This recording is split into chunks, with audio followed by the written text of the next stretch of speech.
Divergencias entre Jung y Freud. Facilita entender las diferencias conceptuales entre Freud y Jung si antes se adelanta un concepto jungiano que contribuye a aclarar la relación entre las obras y sus autores. Este concepto es el de los tipos psicológicos. Jung desarrolló precisamente esta teoría para tratar de explicar cómo era posible que Freud, Adler y él mismo pudiera tener definiciones tan distintas respecto a la neurosis. Esa cuestión lo llevó a pensar que la percepción de la realidad y su consecuente conceptualización está siempre medida por la ecuación personal del autor, en el que el tipo psicológico cumple una tarea fundamental. Su teoría constituye un interesante esfuerzo por comprender la complejidad de la personalidad humana y de ofrecer criterios de clasificación que ayuden a entenderla. Parte de considerar que los individuos nacen con una actitud psicológica introvertida o extrovertida, dependiendo de si su interés natural es por su mundo interior o por la realidad social que lo rodea. Asimismo, que el ser humano puede orientarse en el mundo a través de 4 funciones básicas: el sentimiento, el pensamiento, la intuición y la sensación. No obstante, en su teoría, las personas no utilizan estas funciones por igual, sino que desarrollan más una de estas y dejan otra parcialmente desarrollada, mientras que las otras 2 permanecen en un plano indiferenciado e inconsciente. En el marco de esta teoría, Freud y Jung poseían una tipología bastante diferente, lo cual incidió en gran parte de su producción teórica. Jung tenía desarrollada como función dominante la intuición, mientras que en Freud primaba la sensación. Estas diferencias en la ecuación personal no parecen haberse valorado lo suficiente a la hora de estudiar las divergencias entre Freud y Jung. Los seguidores de uno y otro tendieron en las décadas pasadas a resaltar las diferencias entre ambos.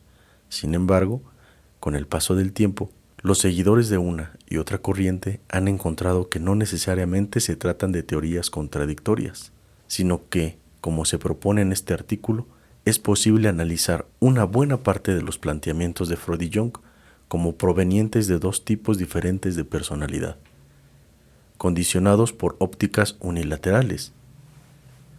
Puede analizarse entonces como ejes extremos de un mismo espectro de posibilidades y, por tanto, como visiones complementarias. Algunas de estas polaridades se presentan a continuación. Número 1. La libido como energía neutra. A diferencia de los primeros planteamientos de Freud, en los que entendió la libido como una energía psíquica de carácter sexual, la psicología analítica mantuvo desde el comienzo que se trataba de una fuerza vital neutra, que dependiendo de las circunstancias de cada ser humano, podía manifestarse de diferentes maneras, una de las cuales podía ser sexual. Número 2. Una psicología de lo particular y de lo sano. Mientras que Freud planteaba un enfoque clínico centrado en lo patológico, Jung afirmaba que no era lógico derivar lo normal de lo patológico, sino lo correcto era crear una psicología general del ser humano normal y tratar luego de comprender al enfermo a partir del sano. En la misma línea de pensamiento, rechazaba la tendencia de los psicoterapeutas a tipificar y rotular los enfermos mentales, pues estaba convencido que cada caso era diferente y único. De otra parte, recomendaba a los terapeutas no ocuparse solamente de evaluar lo que funcionaba de manera inadecuada en los pacientes, sino también determinar lo que funcionaba satisfactoriamente con el fin de comenzar a trabajar desde allí. Número 3. Un inconsciente creativo. Otra evidencia de la perspectiva optimista de Jung es que mientras que el inconsciente que concebía Freud tenía un cariz negativo, representado por todas las cosas reprimidas del individuo, el inconsciente era para Jung también una fuente positiva que podía generar grandes beneficios.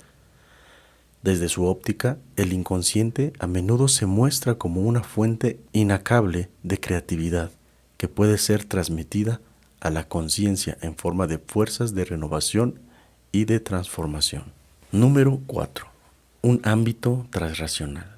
Mientras que Freud se ceñía completamente el método científico basado en la racionalidad, Jung se interesaba por una psicología que excedía al lado racional del ser humano. Sentía un gran respeto por el método empírico y lo demostró varias veces, entre otros en sus experimentos de asociación de palabras.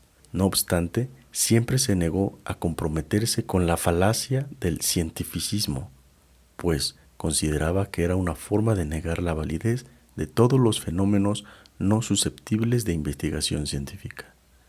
Por el contrario, siempre mantuvo su mente abierta a los elementos irracionales y acausales que la ciencia tiende a ignorar, pues consideraba que al dejarlo de lado se sacrificaban aspectos esenciales de la personalidad que impedían conocer al ser humano con todas sus paradojas. Número 5.